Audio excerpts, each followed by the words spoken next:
എംപത്തി, സഹാനുഭൂതി, ആ ഒരു വിഷയത്തിൽ കൂടെ നമുക്കൊന്ന് യാത്ര ചെയ്ത് പോയാലോ. സഹാനുഭൂതി വളരെ ആവശ്യമാണ്. ഞങ്ങൾ ഓഫീസിലൊക്കെ പലപ്പോഴും ഞങ്ങളുടെ ചർച്ചകളിലൊക്കെ എംപത്തീനെ പറ്റി പറയും. നമുക്ക് പലപ്പോഴും നമ്മൾ എംപതി കുറഞ്ഞു പോകുന്നു എന്നുള്ളത്, നമുക്ക് മറ്റുള്ളവരെക്കുറിച്ച് നമ്മൾ ചിന്തിക്കാതെ പോകുന്നു. നമ്മൾ പലപ്പോഴും എംപതി എന്നുള്ള വാക്കൊക്കെ ഒരു കാലത്ത് ഈ പ്രൊഫഷണൽ ലൈഫിലല്ല ഉപയോഗിച്ചിരുന്നത്, പേഴ്സണൽ ലൈഫിലാണ് ഉപയോഗിച്ചിരുന്നത്. ഇന്ന് പ്രൊഫഷണൽ ലൈഫിലും പേഴ്സണൽ ലൈഫിലും ഒരേപോലെ ഉപയോഗിക്കുന്നുണ്ട്. നമ്മൾ വിചാരിക്കും നമ്മൾ മറ്റുള്ളവർ നമ്മളുടെ കൂടെ വർക്ക് ചെയ്യുന്നു, അല്ലെങ്കിൽ നമ്മളെക്കാട്ടും ഹൈറാർക്കിക്കലി ഇതിലായിട്ടുള്ള നമ്മളെ റിപ്പോർട്ട് ചെയ്യുന്ന അങ്ങനത്തെ ആൾക്കാരോടാണ് നമുക്ക് കൂടുതൽ എംപതി വേണ്ടതെന്നുള്ളത് തോന്നും. പക്ഷെ അല്ല, എംപതി പലപ്പോഴും നമുക്ക് നമ്മുടെ മാനേജറോടും സീനിയർ ലെവൽ ആൾക്കാരോടും കൂടെ സഹാനുഭൂതി ആവശ്യമുണ്ട്. കാരണം ചില സമയത്ത് ചില ആൾക്കാരുടെ പൊസിഷനിൽ അവരെത്തിപ്പെടുന്നത് അവർക്ക് ആ ജോലി ചെയ്യാൻ പറ്റാതിരിക്കുകയുണ്ട്. അതിൽ ചിലപ്പം നമുക്ക് സഹായിക്കാൻ പറ്റും. സഹാനുഭൂതി കൂടുന്ന സമയത്ത് നമ്മൾ ആൾക്കാരെ കുറ്റപ്പെടുത്തൽ കുറയും എന്നുള്ള ഒരു ഇതുണ്ട്. ഞാൻ പലപ്പോഴും ആൾക്കാരെ കുറ്റപ്പെടുത്തുന്നത് എനിക്ക് സഹാനുഭൂതി കുറഞ്ഞിട്ടാണെന്നുള്ളത് ഞാൻ മനസ്സിലാക്കിക്കൊണ്ടിരിക്കുക.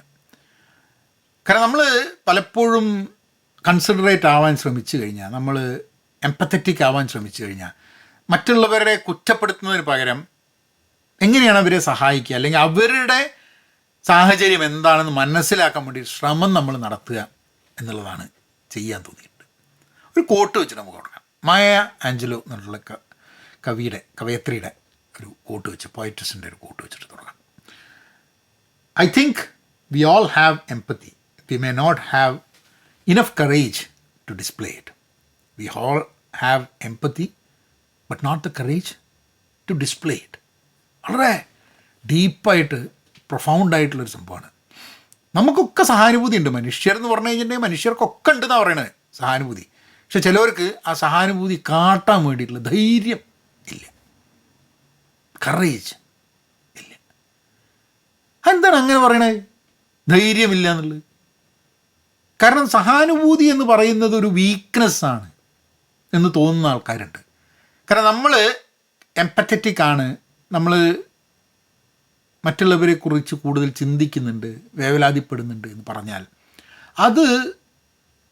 അത് നമ്മളുടെ ഒരു വീക്ക്നെസ്സാണ്, നമ്മളുടെ ഒരു കുറവാണ് എന്ന് ചിന്തിക്കുന്നൊരു ലോകം, ആ ലോകത്തു കൂടെ ഇപ്പോഴൊക്കെ മാറിക്കൊണ്ടിരിക്കുകയാണ്. പക്ഷേ വീക്കാണ്, കരയുന്നത് മോശമാണ്, നമ്മളെപ്പോഴും വളരെ സ്ട്രോങ് ആയിരിക്കണം, വീക്കാവരുത് എന്നൊക്കെ ഇതൊക്കെ കുറേ ധാരണകൾ വെച്ചിട്ടുണ്ട്. അപ്പോൾ അതിൻ്റെ ഭാഗമായിട്ട് അപ്പോൾ എംപതി എന്ന് പറയുന്നതും, എംപതി എന്ന് കാണിക്കാൻ വേണ്ടിയിട്ട് നല്ല കറേജ് ആവശ്യമുണ്ട്. വൾണറബിൾ ആവാൻ, നമുക്ക് ചില പ്രശ്നങ്ങളുണ്ട്, കുറ്റമുണ്ട്, കുറവുകളുണ്ട് എന്ന് തുറന്ന് പറയാൻ ഭയങ്കര ധൈര്യമാണ്. നമുക്ക് നമ്മളെക്കുറിച്ച് കൃത്യമായിട്ട് മതിപ്പുണ്ടെങ്കിൽ, നമ്മളുടെ കഴിവിൽ നമുക്ക് കോൺഫിഡൻസ് ഉണ്ടെങ്കിൽ മാത്രമേ നമുക്ക് തെറ്റുണ്ട്, കുറവുണ്ടെന്ന് പറയാൻ പറ്റുള്ളൂ. നമുക്കൊരു തെറ്റുമില്ല, നമുക്കൊരു കുറവുമില്ല, നമുക്ക് ഭയങ്കരമാണ്, നമ്മൾ എന്തോ ആണ്, നമ്മൾ അങ്ങനെ സംഭവമാണെന്ന് പറയുന്നത് ശരിക്കും ധൈര്യമുള്ള ആൾക്കാരല്ല, പേടിയുള്ളതുകൊണ്ടാണ്. കാരണം നമുക്കൊരു കുറവുണ്ട് എന്ന് പറഞ്ഞു കഴിഞ്ഞിട്ടുണ്ടെങ്കിൽ, അല്ലെങ്കിൽ നമ്മൾ ആൾക്കാരെ കൺസിഡർ ചെയ്യും എന്ന് പറഞ്ഞു കഴിഞ്ഞിട്ടുണ്ടെങ്കിൽ, അത് നമ്മളുടെ കുറവായി കണക്കാക്കി നമുക്കെന്തെങ്കിലും നഷ്ടപ്പെടുമെന്ന് പേടിച്ചിട്ടാണ്. So it takes courage, it takes a lot of courage to be empathetic എന്നുള്ളതാണ്. അപ്പോൾ ആൾക്കാരെ ധൈര്യശാലികളാക്കുക, കറേജസ് ആക്കുക, അതുവഴി അവരെ എംപത്തറ്റിക് ആക്കുക എന്നുള്ളൊരു തോട്ടം കൂടെ ആ ഒരു കോട്ടിൽ, മായ ആഞ്ചലോയുടെ കോട്ടിൽ ഇത് തോന്നുന്നുണ്ട്. അപ്പോൾ ചില പോയിന്റുകളിലൂടെ നമുക്കൊന്ന് പോകാൻ, ഐ ഷെയർ സം എക്സ്പീരിയൻസസ്. എൻ്റെ ചില പേഴ്സണൽ ആൻഡ് പ്രൊഫഷണൽ ലൈഫിലുള്ള ചില എക്സ്പീരിയൻസസ് ഞാൻ നിങ്ങളുമായിട്ട് ഷെയർ ചെയ്യാം. എംപത്തറ്റിക് ആയതും ആവാത്തതും ആവാൻ കഴിയാത്തതും ഒക്കെ ആയിട്ടുള്ള കാര്യങ്ങളുണ്ടാവും. അത് listen actively to others. Active ലിസണിങ്ങും പാസീവ് ലിസണിങ്ങും ഉണ്ട്. കേൾക്കുകയും ശ്രദ്ധിച്ച് കേൾക്കുകയും. മറ്റുള്ളവർ പറയുന്നത് ശ്രദ്ധിച്ച് കേട്ടാൽ മാത്രമേ നമുക്ക് അവരോട് സഹാനുഭൂതി തോന്നുള്ളൂ എന്നുള്ളത്. പിന്നെ നമ്മൾ എന്തെങ്കിലുമൊക്കെ ചെയ്തുകൊണ്ടിരിക്കുമ്പോൾ ആൾക്കാർ പറയുന്നത് കേൾക്കാണ്ട് ഒരാൾ നമ്മളോട് എന്തെങ്കിലും സംസാരിക്കുമ്പോൾ അത് കേൾക്കാതെ അയാൾക്ക് എങ്ങനെ റെസ്പോണ്ട് ചെയ്യണമെന്നുള്ളത് നമ്മളുടെ മനസ്സിൽ മെനഞ്ഞെടുക്കുകയാണെങ്കിൽ നമ്മൾ സത്യം പറഞ്ഞാൽ അയാൾ പറയുന്നത് കേൾക്കണമെന്നില്ല. അപ്പോൾ നമുക്ക് സഹാനുഭൂതി ഉണ്ടാവാനും ബുദ്ധിമുട്ട്. കാരണം ഒരാളെ നമുക്ക് എംപത്തറ്റിക്കായി കാണണമെന്നുണ്ടെങ്കിൽ അയാളുടെ ജീവിതത്തെക്കുറിച്ച്, അയാളുടെ പ്രശ്നങ്ങളെക്കുറിച്ച്, അയാളെക്കുറിച്ച്, അയാളുടെ സാഹചര്യത്തിനെക്കുറിച്ച് കൂടുതൽ നമുക്ക് മനസ്സിലാക്കേണ്ട ആവശ്യമുണ്ട്. അപ്പം to be empathetic we have to actively listen എന്നുള്ളൊരു സംഭവം ടു പീപ്പിൾ. ഞാൻ പേഴ്സണലി വളരെ പിന്നിലാണ് ആ ഒരു കാര്യത്തിൽ. അത് പലപ്പോഴും എന്താണെന്ന് പറഞ്ഞു കഴിഞ്ഞാൽ സംസാരിക്കുക എന്നുള്ളതാണ് എനിക്കിഷ്ടമുള്ള കാര്യം എന്നുള്ളതുകൊണ്ട് കേൾക്കാൻ വേണ്ടി സമയമില്ലാതെ പോവുക എന്നുള്ളൊരു പ്രശ്നമുണ്ട് എനിക്ക്. അത് ഞാൻ ആക്ച്വലി കഴിഞ്ഞ ജോലിയിൽ, അതിന് മുമ്പത്തെ ജോലിയിലിട്ട് ഇപ്പോഴും ഞാൻ എൻ്റെ ബോസിനോട് പറഞ്ഞു എനിക്ക് ഇങ്ങനത്തെ പ്രശ്നമുണ്ട്. അപ്പോൾ ഞാൻ സ്വയം കഴിഞ്ഞ പ്രാവശ്യം സെൽഫ് അവെയർനെസ് അല്ല അതിൻ്റെയൊക്കെ ഭാഗമായിട്ട് വരുന്നതാണ്. അപ്പോൾ ഞാനിങ്ങനെ ആലോചിച്ചപ്പോൾ ഞാൻ ഇങ്ങനെ ഒരു ദിവസം പറഞ്ഞു, ഞാനിങ്ങനെ ഇടയ്ക്ക് വന്നിട്ട് ഈ സംസാരിക്കുമ്പോൾ ഇടയിൽ വെച്ചിട്ട് ഇടയ്ക്ക് കയറി സംസാരിക്കുക, അത് ഭയങ്കര മോശം സ്വഭാവം എനിക്കുള്ളത്. അത് ഒരു കോൺഷ്യസ് എഫേർട്ടായിട്ട് ഒരു പുസ്തകവും പേനയും കയ്യിലെടുത്ത് നടക്കും, എന്നിട്ട് എന്തെങ്കിലും അങ്ങനെ മുട്ടണ സമയത്ത് എഴുതിയിടും. അപ്പോൾ എന്നാൽ പിന്നെ ആ എഴുത്ത് വെച്ചിട്ട് പിന്നെ നമുക്ക് സംസാരിക്കുന്നത്. പിന്നെ നമ്മൾ മനസ്സിലാക്കുക നമ്മൾ പറയേണ്ട കാര്യങ്ങൾ ശരിക്കും പറഞ്ഞില്ലെങ്കിലും വലിയ കുഴപ്പമൊന്നുമില്ല എന്നുള്ള. ആ സമയത്ത് ഈ ഷൈൻ ചെയ്യാൻ വേണ്ടിയുള്ള ശ്രമം എന്നുള്ളത് പറയില്ലേ, നമുക്ക് നാട്ടിൽ പറയില്ലേ, ഈ ഷൈൻ ചെയ്യാൻ വലിയ ഷൈനിങ് എന്നല്ല, ഷൈൻ ചെയ്യാൻ വേണ്ടിയുള്ള ശ്രമത്തിൽ ഉണ്ടാവുന്നതാണ്. അപ്പോൾ എൻ്റെ ഷൈൻ ചെയ്യാൻ വേണ്ടിയിട്ടുള്ള നമ്മളെ ആഗ്രഹം കുറച്ച് കൊണ്ടുവരിക എന്നുള്ളൊരു സംഭവമാണ്. അത് ചെയ്ത് കഴിഞ്ഞാൽ ആക്റ്റീവ്ലി ലിസൺ ചെയ്യാൻ പറ്റുന്നുള്ളൊരു തോന്നലാണ്, അറ്റ്ലീസ്റ്റ് എൻ്റെ കേസിൽ. രണ്ടാമത്തത് put yourself in someone else's shoe. ഈ മറ്റുള്ളവരെ കുറ്റപ്പെടുത്തുന്നതുമായിട്ട് ബന്ധപ്പെട്ടിട്ടുള്ളൊരു സംഭവം കൂടിയാണ് കേട്ടോ. നമ്മൾ പലപ്പോഴും വേറൊരാളുടെ പൊസിഷനിൽ ഇരുന്നിട്ട് നമ്മൾ കാര്യങ്ങളെ പറ്റിയിട്ട് കണ്ടിട്ടില്ല. ഒരു ട്രേഡിംഗ് പ്ലേസസ് എന്നുള്ളൊരു സിനിമ ഉണ്ടായിരുന്നു കുറേ കാലം മുമ്പേ ഉണ്ടായതാണ്. എനിക്കൊന്ന് നമ്മുടെ ബിവർലി ഹിൽ കോപ്പിൽ അഭിനയിച്ച കക്ഷിയാണ് അതിൽ അഭിനയിക്കുന്നത്. പേര് ഇപ്പോൾ ഓർമ്മ വരുന്നില്ല, ഇറ്റ് മൈറ്റ് കം. അപ്പം ആ സിനിമയിൽ ട്രേഡിംഗ് പ്ലേസസിൽ ഒരാൾ സ്ഥലം മാറുകയാണ്. അതായത് നിങ്ങളുടെ സാഹചര്യം എനിക്കും എൻ്റെ സാഹചര്യം നിങ്ങൾക്കും തന്നു കഴിഞ്ഞാൽ അതിൻ്റെ പ്രശ്നങ്ങൾ, ഒരു ട്രേഡിംഗ് പ്ലേസസിൽ ഉണ്ടാകുന്ന പ്രശ്നങ്ങൾ. അപ്പം നമ്മൾ പലപ്പോഴും നമ്മൾ മറ്റൊരാളുടെ stand in another person shoes and see what is happening. അത് മനസ്സിലായി കഴിഞ്ഞിട്ടുണ്ടെങ്കിൽ അവർ ചില തീരുമാനങ്ങൾ എടുക്കുന്നതിൻ്റെ, അവർ ചില കാര്യങ്ങൾ പറയുന്നതിൻ്റെ, അവർ ചിന്തിക്കുന്ന രീതി, ഇതൊക്കെ എന്തുകൊണ്ടാണ് എന്ന് മനസ്സിലാക്കാൻ വേണ്ടി ശ്രമം നമ്മളുടെ ഭാഗത്ത് നിന്ന് ഉണ്ടാവുന്നതാണ്. അപ്പോൾ അത് that helps us to be empathetic. കാരണം നിങ്ങളിപ്പോൾ എന്നോട് എന്തെങ്കിലും പറയുന്ന സമയത്ത് നിങ്ങളത് പറയാനുള്ള കാരണം എന്താണ്, നിങ്ങളുടെ സാഹചര്യം എന്താണ്, നിങ്ങളുടെ ചിന്തകൾ പോകുന്ന രീതി എന്താണ്, നിങ്ങളുടെ ജീവിത സാഹചര്യം എന്താണ്, ഇതൊന്നും മനസ്സിലാക്കാതെ നിങ്ങൾ പറയുന്നതിനെ ഞാൻ എതിർത്ത് സംസാരിച്ച് കഴിഞ്ഞിട്ടുണ്ടെങ്കിൽ, ഞാൻ ഇപ്പം തന്നെ കമൻറ്റ് വരുന്ന സമയത്ത് ചില സമയത്ത് എൻ്റെ റെസ്പോൺസ് എംപത്തറ്റിക് അല്ല എന്നുള്ളതാണ് അതിൻ്റെ സത്യം. സാമൂഹ്യ മാധ്യമത്തിൽ പലപ്പോഴും നമുക്ക് മനസ്സിലാക്കാൻ ശ്രമമെന്ന് മാത്രമല്ല മനസ്സിലാക്കാൻ പറ്റുകയുമില്ല എന്നുള്ളതാണ്. പക്ഷെ അറ്റ്ലീസ്റ്റ് സാമൂഹ്യ മാധ്യമത്തിൽ എംപത്തറ്റിക് ആവില്ല എന്നുള്ളത് പോട്ടെ, സ്വന്തം ജീവിതത്തിലും ഔദ്യോഗിക ജീവിതത്തിലും വ്യക്തിപരമായ ജീവിതത്തിലും എംപത്തറ്റിക് ആവാൻ വേണ്ടിയുള്ള ശ്രമത്തിൽ മറ്റുള്ളവരുടെ ഭാഗത്ത് നിന്ന് കാര്യങ്ങൾ നോക്കി കാണാൻ വേണ്ടിയുള്ള ശ്രമം നടത്തുന്നതാണ്. അതിലും ഞാനൊരു പരാജയം തന്നെയാണ്. പലപ്പോഴും മറ്റൊരാളുടെ ഇത് നോക്കി കാണാനുള്ള ബുദ്ധിമുട്ടുകൾ പലപ്പോഴും ഉണ്ടായിട്ടുണ്ട്. അതെന്താണെന്ന് പറഞ്ഞാൽ എന്നെക്കുറിച്ചിട്ടുള്ള ചിന്ത തന്നെയാണ് കൂടുതൽ. ഞാൻ ഞാൻ ഞാൻ ഞാൻ ഞാൻ ഞാൻ ഞാൻ എന്നുള്ള ചിന്ത തന്നെ വന്നുകൊണ്ടിരിക്കുമ്പോൾ മറ്റുള്ളവരുടെ കാഴ്ചപ്പാട് മനസ്സിലാക്കാൻ വേണ്ടി പലപ്പോഴും നമുക്ക് സമയം കിട്ടുന്നില്ല എന്നുള്ള മാറ്റിയെടുക്കാനുള്ള ശ്രമമാണ്. ഇതൊക്കെ പണ്ടെങ്ങാനും ചെയ്തു തുടങ്ങി കഴിഞ്ഞാൽ ഇപ്പോൾ നമ്മളൊക്കെ എവിടെ എത്തിപ്പോകുന്നുള്ളൊരു തോന്നലുണ്ട് കേട്ടോ. പക്ഷേ it's never too late, you can always change എന്നുള്ളതാണ്. Volunteer for a cause. എന്തെങ്കിലും ഒരു കോസ്, എന്തെങ്കിലും ഒരു മറ്റുള്ളവർക്ക് നന്മ ഉണ്ടാവുന്ന, ഗുണമുണ്ടാവുന്ന എന്തെങ്കിലും ഒരു കാര്യം ചെയ്യുക എന്നുള്ളത്. ഞാനൊരു കോസിൻ്റെയും ഭാഗമായിട്ട് തോന്നിയിട്ടില്ല ഇതുവരെ. ഞാൻ വോളണ്ടിയർ ചെയ്തിട്ടുണ്ട്, പക്ഷേ അതൊക്കെ വോളണ്ടിയർ ചെയ്യുക എന്നുള്ളതല്ലാണ്ട് എൻ്റെ സെക്കൻഡ് നേച്ചറായിട്ട് വരുന്നതല്ല. നമുക്ക് വിഷമമുണ്ടാവും, പക്ഷേ ഒരു ആക്ഷൻ എടുക്കാൻ വേണ്ടിയിട്ടുള്ള സാധനം എൻ്റെ സെക്കൻഡ് നേച്ചറായിട്ട് വരുന്നില്ല എന്ന് എനിക്ക് പലപ്പോഴും തോന്നിയിട്ടുണ്ട്. Which actually impacts my ability to be empathetic. അപ്പോൾ ഞാനൊക്കെ പലപ്പോഴും പല ആൾക്കാരുടെയും കാണാറുണ്ട്, അവർ മറ്റുള്ളവരെ സഹായിക്കാൻ വേണ്ടി they go an extra mile. അവരുടെ സമയം ശനി ഞായറുണ്ടെങ്കിൽ അവർ ചില കാര്യങ്ങൾ ചെയ്യാൻ, ഇത് പേരും പെരുമയും കിട്ടാൻ വേണ്ടി ചെയ്യുന്ന ആൾക്കാരുണ്ട്, അല്ലാത്തതുമുണ്ട്. പക്ഷേ at the end of the day ആൾക്കാർക്ക് ഗുണമുണ്ടായ എന്നുള്ള കാര്യം നോക്കിയാൽ മതി. ഞാൻ പല രീതിയിലും പലപ്പോഴും ശ്രമിച്ചിട്ടുണ്ട്.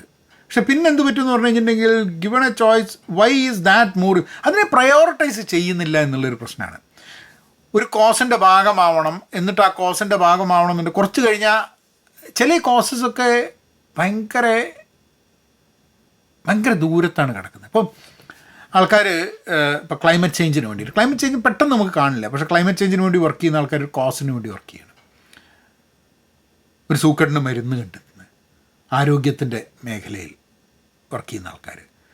ഇപ്പോൾ ഞാൻ ഇടയ്ക്ക് തോന്നും, ഇങ്ങനെ ഞാൻ വീഡിയോ ചെയ്യുന്നത് എന്തെങ്കിലും കോസാണോ, അത് എംപത്തറ്റിക് ആവാൻ വേണ്ടി ശ്രമിക്കുന്നത്. പക്ഷേ എനിക്കറിഞ്ഞൂടാ, എംപത്തി എന്നുള്ളൊരു ടോപ്പിക്കിനെ കുറിച്ച് സംസാരിക്കുമ്പോഴാണ് എനിക്ക് എത്ര കൊണ്ട് എംപത്തി ഇല്ല എന്നുള്ള കാര്യം കൂടെ ഞാൻ അവെയറായിക്കൊണ്ടിരിക്കുന്നത്. പിന്നെ പ്രാക്ടീസ് പേഷ്യൻസ് ആൻഡ് കോൺവെർസേഷൻസ്. ഈ ആൾക്കാർ ഈ ക്ഷമല്യായ വലിയൊരു പ്രശ്നമാണ്. സംസാരിച്ചുകൊണ്ടിരിക്കുമ്പോൾ ഒരാൾ പറയുന്നത്, ഇപ്പോൾ കുട്ടികളോട് സംസാരിക്കുമ്പോൾ, മറ്റ് വ്യക്തികളോട് സംസാരിക്കുമ്പോൾ, തീർക്ക്, നെക്സ്റ്റ് ലെറ്റ്സ് ഗോ, ഈ ഒരു സമയമില്ല, എല്ലാം ഈ നെട്ടോട്ടം മാതിരിയുള്ളൊരു സംഭവം ഭയങ്കരമായിട്ടുള്ളൊരു, ആൻഡ് ദാറ്റ് ഇമ്പാക്ട്സ് സഹാനുഭൂതി എന്നുള്ള ഇല്ലാത്തത് കൊണ്ടാണ്. നമ്മളിപ്പോൾ ഒരാൾ സംസാരിക്കുന്ന സമയത്ത് ഫോണിലിരിക്കുന്നത്, അല്ലെങ്കിൽ ആരെങ്കിലും ഒരാൾ എന്തെങ്കിലും ഒരു കാര്യം പറയാൻ പോകുമ്പോൾ നമുക്ക് സമയമില്ല, പറഞ്ഞു തീർക്കൂ, പെട്ടെന്ന് പറഞ്ഞു തീർക്കൂ എന്ന് പറയുന്നൊരു സംഭവം, അതൊക്കെ നമുക്ക് അയാൾ വരുന്നൊരു സാഹചര്യം, അയാൾക്കത് സംസാരിക്കേണ്ട ആവശ്യം, നമുക്ക് ചിലപ്പോൾ സംസാരിക്കാൻ വേണ്ട സമയത്ത് ഇവർ അവൈലബിളും ആണ് എന്നുള്ളത് പലപ്പോഴും അപ്പോൾ നമുക്ക് തോന്നും നമ്മളെന്ത് എത്ര മോശമാണ് എന്നുള്ളൊരു കാര്യം. Reflect on past experiences with compassion. നമ്മളുടെ മുൻപ് നടന്ന സംഭവങ്ങൾ, നമ്മളെ പാസ്റ്റിൽ നടന്ന സംഭവങ്ങൾ, അതിനെ കുറച്ച് കമ്പാഷനേറ്റായിട്ട് നോക്കിക്കാണണം എന്നുള്ളത്. അപ്പം നമ്മൾ പാസ്റ്റിലുള്ള സംഭവം നമ്മളെ മനസ്സിൽ, ഇപ്പം ഞാനൊക്കെ എൻ്റെ പാസ്റ്റിൽ എന്നെ ദ്രോഹിച്ച ആൾക്കാരുടെ അവരുമായിട്ട് എനിക്ക് ബന്ധപ്പെടാനോ അവരുമായിട്ട് സംസാരിക്കാനോ ഒക്കെ വളരെ ബുദ്ധിമുട്ട് വരുന്നുണ്ട്. അതായത് ചിലപ്പോൾ എനിക്ക് തോന്നുന്നത് ഇതൊക്കെ പണ്ട് നടന്ന ചില കാര്യങ്ങളാണ്, പക്ഷെ എന്നാലും പ്രായമാവുമ്പോൾ ശരിക്കും മറക്കില്ലേ വേണ്ട കാര്യങ്ങൾ, പക്ഷെ മറക്കുന്നില്ല. ഇത് വീണ്ടും അതിനെക്കാട്ടും കൂടുതൽ സ്ട്രോങ് ആയിട്ട് എൻ്റെ മനസ്സിലേക്ക് വന്നിട്ട് ഭയങ്കര ബിറ്റർനെസ് മനസ്സിലുണ്ടാക്കണം. ആ ബിറ്റർനെസ് ചിലപ്പം ആ വ്യക്തിയും അത് കടന്നു പോയിട്ടുണ്ടാവും, അവരും അതിനെപ്പറ്റി ആലോചിക്കുന്നുണ്ടാവില്ല. പക്ഷെ ഞാൻ ഇതെൻ്റെ മനസ്സിൽ വെച്ചിട്ട് ഞാൻ സ്വയം I am getting trouble with it. And ചില ആൾക്കാർ പറയും നമ്മളെ മനസ്സിലാക്കാൻ പിന്നെ സ്പിരിച്വൽ അത് ഇത് അങ്ങനെ എന്നൊക്കെ ആൾക്കാർ പറയും. ഞാൻ അതൊന്നും നോക്കുന്നില്ല. പക്ഷേ fundamentally not able to forget that you got hurt. അപ്പം അതുകൊണ്ട് അങ്ങനെയൊരു ചിന്ത നമ്മൾ വരുമ്പോൾ ആ വ്യക്തികളോടെങ്കിലും സമീപിക്കുന്ന സമയത്ത് നമ്മൾ സഹാനുഭൂതി കുറഞ്ഞു പോകുന്നു, എംപത്തറ്റിക് ആവാൻ പറ്റുന്നില്ല. കാരണം എന്താ വെച്ചാൽ ആ വ്യക്തിയെ കാണുമ്പോൾ, ആ വ്യക്തിയുടെ പരാമർശം ഉണ്ടാവുമ്പോൾ നമുക്ക് ആദ്യം ഓർമ്മ വരുന്നത് ആ വ്യക്തിയോ ആ വ്യക്തിയുടെ സാഹചര്യങ്ങളോ അല്ല, ആ വ്യക്തി നമ്മളെ വേദനിപ്പിച്ചു എന്നുള്ള കാര്യം മാത്രമാണ് നമ്മുടെ മനസ്സിൽ വരുന്നത്. കുറേ കാര്യങ്ങളുണ്ട്. എമ്പതിനെ പറ്റിയിട്ട് സംസാരിച്ച് തീർന്നപ്പോഴേക്കും നമ്മളാകെപ്പാടെ ഒരു പ്രശ്നമുള്ള മനുഷ്യനാണല്ലോ എന്നുള്ളത് എനിക്കെന്നെ തോന്നി തുടങ്ങുകയാണ്. But even then sometimes I am happy that I am openly able to tell that ചിലപ്പം ഇതിൽ ചില കാര്യം നിങ്ങൾക്ക് റെസണേറ്റ് ചെയ്യാൻ പറ്റാൻ മതി, ചില കാര്യങ്ങൾ റെസണേറ്റ് ചെയ്യാൻ പറ്റുന്നുണ്ടാവില്ല. ഈ ഒരു ചാനൽ സീരീസിൻ്റെ ഒരു ഉദ്ദേശം ഇങ്ങനത്തെ ചില ടോപ്പിക്കുകളിലൂടെ നമുക്കിങ്ങനെ ഓരോന്നായിട്ട് പോയിക്കൊണ്ടിരിക്കാം എന്നുള്ളതാണ്. അടുത്ത ചാനൽ സബ്സ്ക്രൈബ് ചെയ്തിട്ടില്ലെങ്കിൽ സബ്സ്ക്രൈബ് ചെയ്യട്ടോ. ആദ്യമായിട്ടാണ് വരുന്ന വെച്ചാൽ പഴയ കുറേ വീഡിയോസൊക്കെ ഞാൻ ചെയ്യാറുണ്ട്. കുറേ വീഡിയോസൊക്കെ ഞാൻ പഴയത് റിമൂവ് ചെയ്തു, because it's no more relevant എന്നുള്ളതുകൊണ്ട്. പണ്ട് പറഞ്ഞിട്ടുള്ള കുറേ റിയാക്റ്റീവ് കാര്യങ്ങളായിരുന്നു, നടക്കുന്ന കാര്യങ്ങൾക്ക് റിയാക്ഷനായിരുന്നു. അതിനൊന്നും ഇന്ന് ഈ അവസരത്തിൽ പ്രസക്തമല്ല. എൻ്റെ ജീവിതത്തെ സംബന്ധിച്ചിടത്തോളം അത് പ്രസക്തി ഇല്ല എന്ന് തോന്നുന്നുണ്ട്. അതൊക്കെ ഒഴിവാക്കിയിട്ട് മുന്നോട്ടുള്ള ജീവിതത്തിൽ എന്തൊക്കെ കാര്യങ്ങൾ ഇമ്പോർട്ടൻ്റ് ആവണം, സെൽഫ് അവെയർനെസ്, എംപതി, ഇതൊക്കെ ഇമ്പോർട്ടൻ്റ് ആവണം എന്നുള്ളതുകൊണ്ട് ഇങ്ങനത്തെ ടോപ്പിക്കുകളിലേക്ക് കിടക്കുകയാണ്. അടുത്ത ടോപ്പിക്ക് ഞാൻ പറയാം എന്താണ് അടുത്ത ടോപ്പിക്ക് എന്നുള്ളത്. അടുത്ത ടോപ്പിക്ക് ഗ്രാറ്റിറ്റ്യൂഡാണ്. ഗ്രാറ്റിറ്റ്യൂഡ്, താങ്ക്സ് എന്നുള്ള ആ ഒരു ഇമോഷൻ, ആ ഒരു ഫീലിങ്ങിലൂടെ നമുക്ക് സഞ്ചരിക്കാം. അപ്പം അടുത്ത വീഡിയോയിൽ ഇനിയും കാണാം. എന്നാൽ പിന്നെ അങ്ങനെയാക്കാം.